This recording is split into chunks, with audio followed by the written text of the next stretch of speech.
नमस्कार दोस्तों। 10th मई की यूपीएसएसएससी लेखपाल मॉक टेस्ट के बाद जो एक घबराहट और टेंशन का माहौल है ना, वो बिल्कुल स्वाभाविक है। जैसे जैसे एग्जाम पास आता है, प्रेशर बढ़ना लाजमी है, लेकिन बिल्कुल भी पैनिक करने की जरूरत नहीं है। आज के इस विश्लेषण में हर एक डेटा पॉइंट को पूरी तरह से डिकोड किया जाएगा ताकि ये बिल्कुल साफ हो सके कि आज के इस टफ पेपर में असल में हुआ क्या है। तो चलिए जल्दी से देख लेते हैं कि आज हम क्या क्या कवर करने वाले हैं। सबसे पहले 10 मई का रियलिटी चेक, फिर सब्जेक्ट वाइज ब्रेकडाउन, उसके बाद स्कोर में आई इस भारी गिरावट को समझेंगे, फिर डीवी के लिए नए एस्टिमेटेड कट ऑफ्स और आखिर में बात करेंगे फाइनल डेज स्ट्रैटेजी की। शुरुआत करते हैं हमारे पहले हिस्से से 10 मई का रियलिटी चेक। ये समझना बहुत जरूरी है कि आज का ये मॉक टेस्ट आखिर कितने बड़े लेवल पर हुआ है। 18,986। जरा इस नंबर पर गौर कीजिए। लगभग 19,000 एस्पिरेंट्स ने ये मॉक टेस्ट दिया है।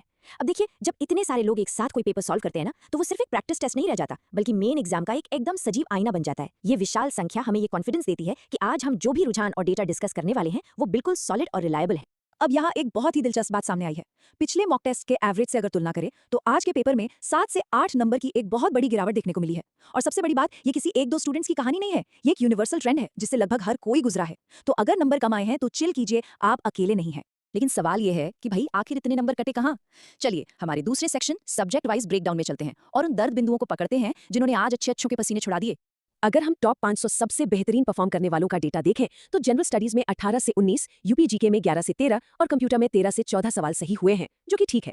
लेकिन असली झटका कहाँ लगा? ग्राम समाज यानी रूरल सोसाइटी में। यकीन मानिए, टॉप 500 रैंक वाले धुरंधर भी इसमें सिर्फ 2 से 3 सही उत्तर ही कर पाए हैं। लिटरली यही वो सेक्शन था जिसने सबके स्कोर को धड़ाम से नीचे गिरा दिया। अब जरा जनरल स्टडीज का ये पैटर्न देखिए। गिरावट बिल्कुल साफ नजर आ रही है। टॉप 500 वाले 18-19 कर पाए, टॉप 1000 वाले 16-17 पर आ गए और टॉप 5000 वाले तो 14-15 तक सिमट गए। इससे एक बात एकदम क्लियर हो जाती है कि पेपर का लेवल हर एक रैंकिंग टियर के लिए बराबर रूप से टफ था।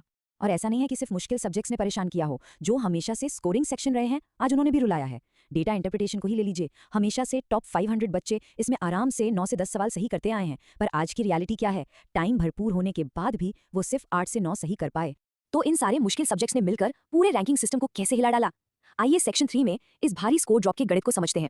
ये देखिए, पहले टॉप 1000 में आने के लिए 78 से ऊपर नंबर चाहिए होते थे, जो आज गिरकर सीधे 70 पर आ गए हैं। टॉप 2000 के लिए कट ऑफ 74 से 67 हो गई और टॉप 5000 के लिए तो ये 70 से लुढ़ककर सीधे 61 पर आ गई। ये जो 7 से 8 नंबर का गैप है ना, ये हर एक लेवल पर बिल्कुल एक समान पड़ा है। तो इस पूरी सिचुएशन से हमने क्या सीखा? बस एक ही बात, जब पेपर टफ होता है तो स्कोर सबका गिरता है, इसलिए पैनिक बिल्कुल मत कीजिए। अगर पेपर आउट ऑफ रेंज आ जाए तो वो सबको बराबर नुकसान पहुंचाता है। ऐसे वक्त में जो अपना माइंडसेट शांत रख लेता है, असली जीत उसी की होती है। चलिए इस टफ पेपर के स्ट्रेस से थोड़ा बाहर आते हैं और उस टॉपिक पर चलते हैं जो थोड़ी राहत देगा। हमारा चौथा सेक्शन, डीवी के लिए estimated cut offs. Cut offs के नंबर्स देखने से पहले थोड़ा डीवी यानी डॉक्यूमेंट वेरिफिकेशन के बारे में बात कर लेते हैं। ये पूरे प्रोसेस का अगला सबसे क्रिटिकल फेज है। और एक चीज जो हमेशा देखने को मिलती है ना, वो ये कि यूआर, ओबीसी, ईडब्ल्यूएस और एससी जैसी अलग अलग कैटेगरीज के बीच अंकों का जो फासला होता है वो बहुत ही कम होता है, कभी कभी तो बस एक सिंगल पॉइंट का। तो कंपटीशन यहाँ बिल्कुल नेक टू नेक रहने वाला है। तो फाइनली आज के इस खतरनाक मॉक टेस्ट के बाद कट ऑफ का अनुमान क्या कहता है? मेल या जनरल कैटेगरी के लिए ये डीवी कट ऑफ 63 से 66 के बीच रह सकती है और फीमेल कैंडिडेट्स के लिए यही कट ऑफ 58 से 61 के बीच जाने की उम्मीद है। पेपर के टफ होने का सीधा फायदा ये हुआ है कि कट ऑफ काफी नीचे आ गई है, जो यकीनन बहुत से लोगों के लिए एक बड़ी राहत की बात होगी। पर एक सेकंड रुकिए, सिर्फ डीवी तक पहुंचना हमारा अल्टीमेट गोल नहीं होना चाहिए। फाइनल सिलेक्शन लिस्ट में अपनी जगह पक्की करने के लिए ना, आपको इस डीवी कट ऑफ स्कोर में कम से कम 2 से 3 नंबर और एक्स्ट्रा जोड़ने का टारगेट रखना है। यही वो छोटा सा मार्जिन है जो आपको फाइनली मेरिट लिस्ट के अंदर ले जाएगा। तो चलिए, अब कट ऑफ और टारगेट्स दोनों सेट हो चुके हैं। आगे बढ़ते हैं हमारे आखिरी और सबसे इंपॉर्टेंट सेक्शन की तरफ, final day strategy. Main exam से पहले के ये जो आखिरी कुछ दिन होते हैं ना, ये गेम चेंजर होते हैं। 12 मई से जो गागर में सागर मैराथन शुरू हो रही है, उसे बिल्कुल मिस नहीं करना है। 12 तारीख को दिग्विजय सर एनवायरमेंट और डिजास्टर मैनेजमेंट करवाएंगे और 13 मई को कंप्यूटर की बहुत ही डिटेल्ड क्लास होगी।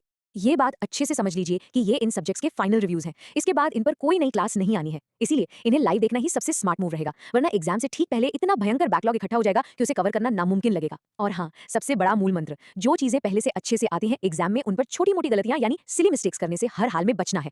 तो इसी के साथ आज का ये पूरा एनालिसिस यहीं खत्म होता है। पर जाते जाते एक बड़ा सवाल जो सबको खुद से पूछना चाहिए, क्या आज के इस एस्टिमेटेड कट ऑफ को क्लियर किया जा सका? इस पूरे डेटा से जो भी समझ में आया है उस पर थोड़ा ठंडे दिमाग से सोचिएगा। अपने स्कोर्स कमेंट सेक्शन में जरूर ड्रॉप करें। याद रखिए, एक टफ मॉक टेस्ट आपकी तैयारी को रोकता नहीं है, बल्कि उसे एक नया रास्ता दिखाता है। क्या ये नया कट ऑफ फाइनल सक्सेस की तरफ पहला कदम साबित होगा? सीखते रहिए और आगे बढ़ते रहिए।